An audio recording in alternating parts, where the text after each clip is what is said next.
Hello everyone, welcome back to my YouTube channel learn with M.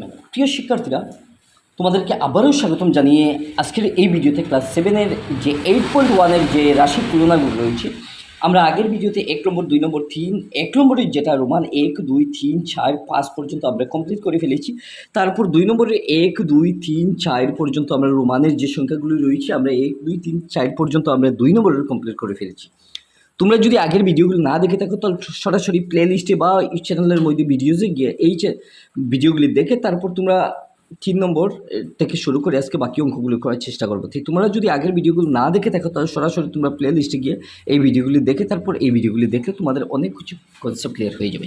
তো আশা করি আজকে আমরা শুরু করছি যে 8.1-এর যে অঙ্কগুলি 3 নম্বর থেকে আমরা শুরু করবো। এখান থেকে আমরা দেখতে পাচ্ছি 3টি জ্যামিতি বক্সের মূল্য দেওয়া রয়েছে 33 টাকা। 286 টাকায় কতটি জ্যামিতি বক্স পাওয়া যায়? আমরা কিছু অঙ্ক রয়েছে সেটা আমরা মুখে মুখে এই 1 সেকেন্ডে আনসারটা করতে পারবো। যদি 33 টাকা একটা বক্সের দাম হয় তাহলে 286 টাকা হলে আমরা কত টাকা পেয়ে যাব একটা জ্যামিতি বক্স, বা কত টাকা আমরা জ্যামিতি বক্স কতটা জ্যামিতি বক্স 286 টাকায় পেয়ে যাব। এইটা সহজ হিসাবে আমরা ভাগ করলে পারবো, কিন্তু আমরা সেটা ভাগ না করে সেকেন্ড একটা বিকল্প অর্থাৎ প্রশ্নের যে মত রয়েছে আমরা প্রশ্ন মতো এই আনসারটা করার চেষ্টা করব। তো আমরা এই প্রশ্নের যে ঐকিক নিয়মে আমরা এই অঙ্কগুলি কীরকম করবো আমরা এখান থেকে আমরা একটু দেখি আমাদের বেসিক কনসেপ্টগুলি ক্লিয়ার হয়ে যাবে এবং তোমরা বেশি বেশি প্র্যাকটিস করবে। এই অঙ্কটা যত বেশি প্র্যাকটিস করবে তোমাদের অনেক কিছু ডাউট ক্লিয়ার হয়ে যাবে এবং তোমরা এই চ্যানেলটাকে যদি ভালো পাও তোমরা এই ভিডিও দেখে তাহলে তোমার বন্ধুবান্ধবকে এই ভিডিও বেশি বেশি শেয়ার করবে এবং চ্যানেলটি সাবস্ক্রাইব করে রাখবে। প্রতিদিন তোমাদেরকে নিত্য নতুন ক্লাস ওয়াইজ আমি ভিডিও নিয়ে চলে আসবো। তো আশা করি তোমরা বুঝতে পেরেছ এবং আমি আজকে 3 নম্বরের এই অঙ্কটা আমি কীরকম করতে হয় আমি তোমাদেরকে দেখানোর চেষ্টা করছি। এখানে আমরা দেখতে পাচ্ছি যে 3টে জ্যামিতি বক্সের যে মূল্য রয়েছে 33 টাকা। তাহলে আমরা স্বাভাবিক একটা জ্যামিতি বক্স আমরা দেখতে পাচ্ছি যে 11 টাকা হয়েছে, তিনটার দাম 33 টাকা। 286টি টাকায় কতটি জ্যামিতি বক্স পাওয়া যাবে? আমরা 286 টাকায় কয়টি পাবো আমরা এখান থেকে দেখে নিচ্ছি। প্রথমে আমি এখান থেকে শুধুমাত্র আনসারটা লিখলাম, যে সমাধান আমি এখান থেকে লিখলাম যে 33 টাকায় জ্যামিতি বক্স পাওয়া যায় 3টা আমরা জানি। অথবা আমরা একটা জ্যামিতি বক্সের দাম আমরা কত হবে আমরা এখান থেকে দেখতে পাচ্ছি যে 33 নিচে উপরে 3, অর্থাৎ আমরা এই জায়গা থেকে আমরা দেখতে পাচ্ছি যে 286 হলে 286 টাকায় আমরা কতটি পেয়ে যাব আমরা দেখতে পারলাম এই জায়গা থেকে যে 33 নিচে, এবং আমরা না কেটে আমরা কী করলাম আমরা 3-এর সাথে 286কে আমরা পূরণ করে দিলাম এইরকম। ঠিক আছে, আমরা এইরকম যদি পূরণ করে দিই তাহলে আমরা দেখতে পাচ্ছি যে 286 3 দিয়ে আমরা যদি পূরণ করে দিই তাহলে আমরা যে সংখ্যাটা পাবো 858 আমরা পেয়েছি ডিভাইডেড বাই 33। আমরা এখান থেকে দেখলাম যদি আমরা ভাগ করে দিই 33কে তাহলে আমরা 26 অর্থাৎ 26টা আমরা বক্স পেয়ে যাব। আশা করি তোমরা বুঝতে পেরেছো যে আমরা কীরকম এই 26টা বক্স পেয়েছি। আমরা 33কে 858-র সাথে আমরা যদি ভাগ করে দিই তাহলে আমরা কীরকম ভাগ করলাম একটু দেখে নাও। আমরা এখান থেকে এই ভাগটা করে দিলাম, আমরা ভাগটা করে যে রেজাল্টটা পেয়েছি 26টা পেয়েছি, অর্থাৎ আমরা 26টা জ্যামিতি বক্স পেয়ে যাব। আশা করি বুঝতে পেরেছো আমি 1 নম্বর অর্থাৎ 3 নম্বর আমি কীরকম করলাম। 4 নম্বর আমি এখান থেকে দেখতে পারবো যে কল্পনা 160 টাকায় 10টি বল কিনলো এবং জয়মতী 128 টাকায় 8টি বল কিনলো। দুজনে একই দামে কিনেছিল কি? আমরা এখান থেকে দেখব যে কল্পনা নামে একটি ছাত্রী এবং ছাত্র এবং জয়মতী নামে একটি ছাত্রী, দুইজনে একটা 10টা বল কিনছে 160 টাকা, একটা 128 টাকা দিয়ে 8টা বল কিনছে। এখন তাদের যে দাম যে ক্রয় করেছি সেটা আমরা দেখে নেব যে একই অবস্থায় রয়েছে না ভিন্ন দামে ভিন্ন রকমের তারা ক্রয় করেছে। আমরা এইখানে দেখার জন্য আমরা কীরকম করব, প্রথমে আমরা এখান থেকে কল্পনা যে ছাত্র রয়েছে আমরা এখান থেকে কল্পনার নামটা আমরা নিয়ে আসলাম। কল্পনা 10টা বলার দাম দিয়েছে 160 টাকা। আমরা জানি ঐকিক নিয়মে অঙ্ক করতে গেলে আমরা প্রথমে 10টার দাম দেখব, তারপর আমরা অতএব আমরা কল্পনা যে নামটা রয়েছে আমরা ডট দিয়েছি। আমরা 10টা জায়গা একটা বলার দাম আমরা দেখতে পাচ্ছি যে নিচে 10 উপরে 160, আমরা ভাগাভাগি যদি করে দিই তাহলে 16 পেয়েছি, অর্থাৎ আমরা এই শূন্যকে শূন্য কাটলাম, উপরে 16 এবং নিচে 1 তো আমরা প্রত্যেক সংখ্যার নিচে তাকে আমরা জানি, অর্থাৎ 16 টাকা আমরা পেয়েছি। এখন জয়মতী মেয়েটা 8টা বলের দাম 128 টাকায় সে কিনেছে। এখন সে যদি 128 টাকা সে কিনে তাহলে সে একটা বলের দাম সে কত টাকা পাবে?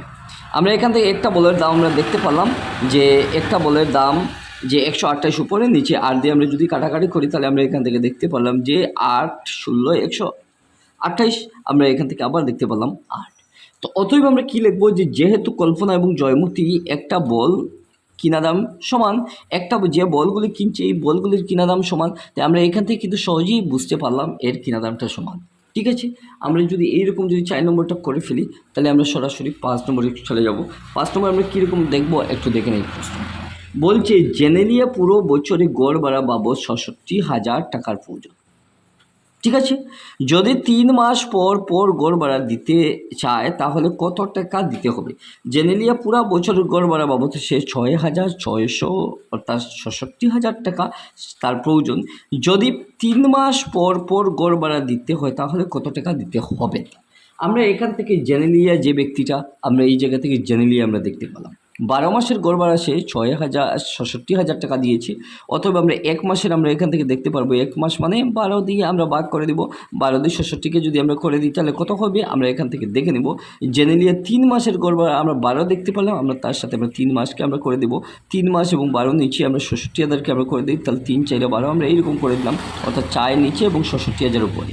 এখন আমরা এই 4 দিয়ে যদি 66,000কে আমরা যদি ভাগ করে দিই তাহলে আমরা 4 6-এর মধ্যে একবার চলে যাবে, আমরা এখানে 1 দিয়েছি 4, 6 থেকে 2 যদি 4কে মাইনাস করে দিই তাহলে 2 থাকবে। এই 6কে আমরা এই জায়গা থেকে নিয়ে আসলাম 26। আমরা 4ই 6 আমরা দেখতে পাচ্ছি যে 4 6 24, আমরা এইখান থেকে দেখতে পারলাম যে 4 6 24 আমরা দিয়েছি, এখানে 6 দিয়েছি, অর্থাৎ আমরা তারপরেও আমরা দেখতে পাচ্ছি হাতে আমার 2 রয়েছে। আমরা এই 3টা শূন্য 1টা শূন্য সরাসরি আমরা এই নিচের দিকে নিয়ে আসলাম, 20 হয়েছে। এখন আমরা 4-এর মধ্যে 20, 4 5 20 হয়েছে। আমরা এখান থেকে 20-এর 20 আমরা দিয়ে দিলাম। এখান থেকে যে শূন্য 2টা আমরা এখান থেকে 2 না নামিয়ে আমরা উপরের সাথে আমরা কী করে দিলাম দিয়ে দিলাম। অর্থাৎ আমরা দেখতে পারলাম যে জেনেলিয়া 3 মাসের গড় ভাড়া বাবদ তার ইনস্টলমেন্টটা 16,500 টাকা সে যদি দিয়ে দেয় তাহলে তার এই আনসারটা সহজে সমাধান করতে পারবে। অর্থাৎ সে এই গড় ভাড়া বাবদ সে দিতে পারবে যে 16,500 টাকা যদি দিয়ে দেয় তাহলে সে 3 মাসের গড় ভাড়া দিয়ে দিবে। অর্থাৎ 3 16 যদি সে 500 টাকা করে যোগ করে দেয় ও 4 পূরণ 16,500 তাহলে 66,000 টাকা তার হয়ে যাবে। আমরা সেটা কীরকম হয় আমরা একটু দেখে নিই। যদি 16,500 টাকা আমরা এখান দিই, আমরা 4 দিয়ে যদি ভাগ করি তাহলে 4 0 0 4 0 0 4 5 20 0 হাতে 2, 4 6 24 25 26 আমরা দেখতে পাচ্ছি 4 রেখে 4 হাতে 2 6 হয়েছে। আমরা 66,000 আমরা সহজে পেয়ে গেছি। অর্থাৎ 4টা ইনস্টলমেন্টে যদি জেনেলিয়া দিতে থাকে তাহলে 1 বছরে তার 66,000 হয়ে যাবে। 3 মাস অন্তর অন্তর তার 16,500 টাকা করে তার EMI ভর্তুকি দিতে হবে। তো আশা করি তোমরা বুঝতে পেরেছো যে আমরা কীরকম এই 3 থেকে 3 4 5 পর্যন্ত কমপ্লিট করে ফেলেছি। তোমাদের কোনো ডাউট যদি থাকে তাহলে তোমরা ভিডিও নিচে কমেন্ট বক্সে কমেন্ট করে জানাতে পারো তোমাদের কোন অঙ্কটা বুঝতে অসুবিধা হয়েছে এবং কোন কোন অঙ্ক তোমাদেরকে দিলে তোমরা সহজে এইটা সমাধান করতে পারবে। তোমরা কমপ্লেন বক্সে অর্থাৎ কমেন্ট বক্সে তোমরা কমেন্ট করে জানাতে পারো তোমাদের কোন কোন অর্থাৎ অনুশীলনীর অঙ্কগুলিতে তোমাদের সমস্যা রয়েছে। আমি খুব সহজ ভাষায় তোমাদেরকে দেখানোর চেষ্টা করব। আজকের এই ভিডিও দেখে তোমাদের কেমন লাগলো? যদি এই ভিডিও দেখে তোমার একটু উপকার হয়ে আসে বা উপকৃত হতে পারো তাহলে তোমার চ্যানেলটি সাবস্ক্রাইব করে রাখতে পারো এবং বন্ধুবান্ধবকে বেশি বেশি শেয়ার করে দিতে পারো। আমি প্রতিদিন তোমাদেরকে নিত্য নতুন ভিডিও নিয়ে চলে আসবো। ক্লাস 7-এর 8-এর 9-এর 6-এর যে কোনো ক্লাস ওয়াইজ আমি কম্পিটিটিভ এক্সামের জন্য প্রত্যেকটি আমি ভিডিও আমি বানিয়ে দেবো তোমাদেরকে। সহজেই অঙ্ক বাকি সাবজেক্ট ইংলিশকে আমার অন্যান্য যে সাবজেক্টগুলি রয়েছে সহজ হিসাবে আমি বোঝানোর চেষ্টা করব। তাই আশা করি বুঝতে পেরেছো। আজকের ভিডিও টিউটোরিয়াল অর্থাৎ নেক্সট নতুন কোনো ভিডিও টিউটোরিয়াল নিয়ে চলে আসবো তোমাদের সামনে। ধন্যবাদ।